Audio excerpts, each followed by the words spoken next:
आप सभी को जय श्री श्याम। आज की वीडियो में हम आप सभी प्रेमियों को वैशाख मास के शुक्ल पक्ष की मोहिनी एकादशी के व्रत की व्रत कथा सुनाने जा रहे हैं। सभी प्रेमी 2 से 3 मिनट का समय निकालकर अपने घर के मंदिर में बैठ जाइए और इस दिव्य कथा को सुनिए।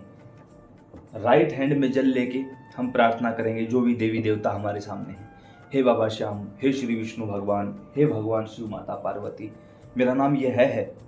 मेरे पिता का शादीशुदा महिला पति का नाम बोलेंगी, पति का नाम यह है। इस जगह के स्थायी निवासी हैं, गोत्र यानी कि सरनेम यह है। कृपा करिए, इस समय हम आपकी मोहिनी एकादशी के व्रत की व्रत कथा सुनने जा रहे हैं। यहाँ हम कथा पूरी करते हैं, वहाँ आप हमारी मनोकामना पूरी कर दो। जो भी मनोकामना है वो बता दीजिए। हम भी प्रार्थना करते हैं बाबा श्याम, बाबा हनुमान से कि जो भी प्रेमी प्रेम भाव से और पूरी ईमानदारी के साथ इस कथा को सुने। जो आगे पीछे भाग रहे हैं, स्किप कर रहे हैं, उनकी कोई जिम्मेवारी नहीं। वो चाहे अब 1000 बार देखे, उसकी तरफ मत देखना मेरे प्यारे। जो पूरी ईमानदारी से आया है, केवल उसकी कोई भी एक अर्जी आज आप स्वीकार कर लें। सीताराम।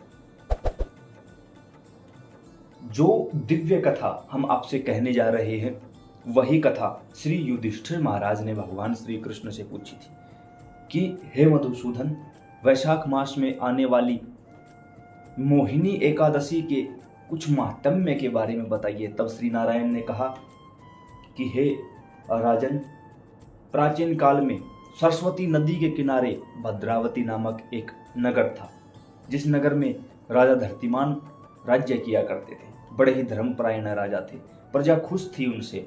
और उसी नगर में एक धनपाल नामक व्यापारी रहता था, जो कि हर जरूरतमंद की सहायता किया करता था, जिसको जैसी आवश्यकता होती दे दिया करता था। धनपाल के 5 पुत्र थे। 5वां पुत्र, जिसका नाम धृष्ट बुद्धि, नाम से ही प्रतीत हो रहा है। धृष्ट बुद्धि अर्थात मूर्ख बुद्धि, जड़ बुद्धि या गंदे आचरण करने वाला, गंदे काम करने वाला। उसी के अनुसार वो गलत आचरण करने लगा, चोरी, ठगी इत्यादि। एक दिन उसके पिता धनपाल ने उसको एक वेश्या के साथ देख लिया।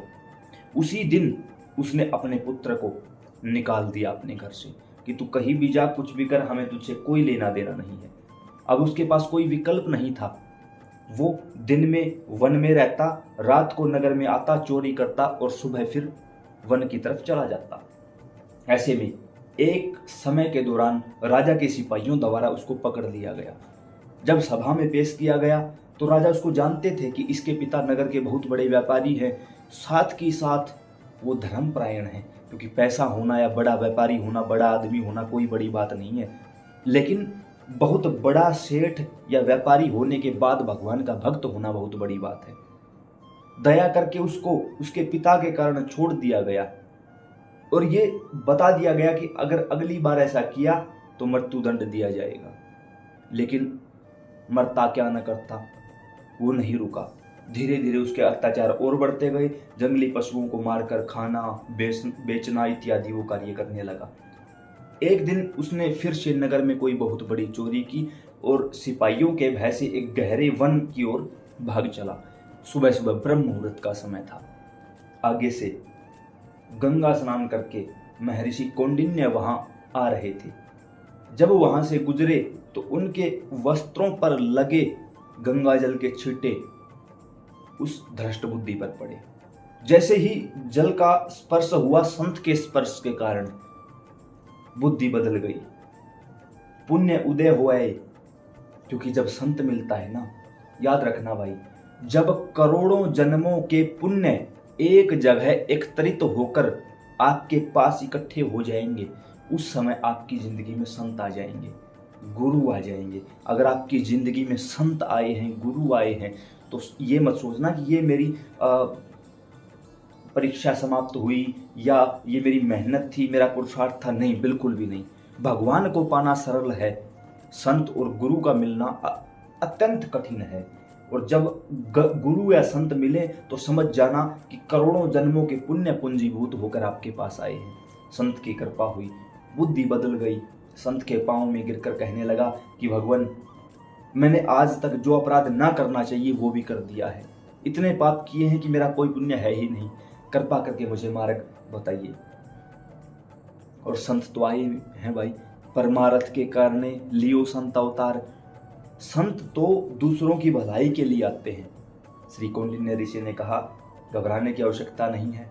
वैशाख मास के शुक्ल पक्ष की एकादशी मोहिनी एकादशी का विधि पूर्वक व्रत करो और उसका फल विष्णु भगवान के चरणों में समर्पित कर दो, आपके सारे पाप नष्ट हो जाएंगे।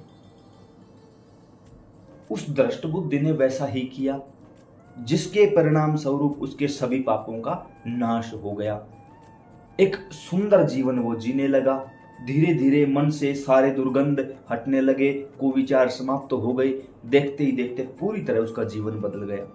अंततः जब धराधाम से जाने का समय आया, तब श्री वैकुंठ धाम से देव पार्षद आए और दिव्य विमान पर आरूढ़ करके भगवान के धाम ले गए।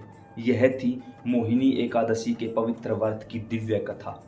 प्रार्थना है नारायण भगवान के श्री चरणों में कि जिन जिन प्रेमियों ने इस दिव्य कथा को कहा है, सुना है या अन्य प्रेमियों को सुनाएंगे, उनकी अर्जी अरदास श्याम सुंदर पूरी करें और उनको अपने श्री चरणों की भक्ति प्रदान करें। सीताराम।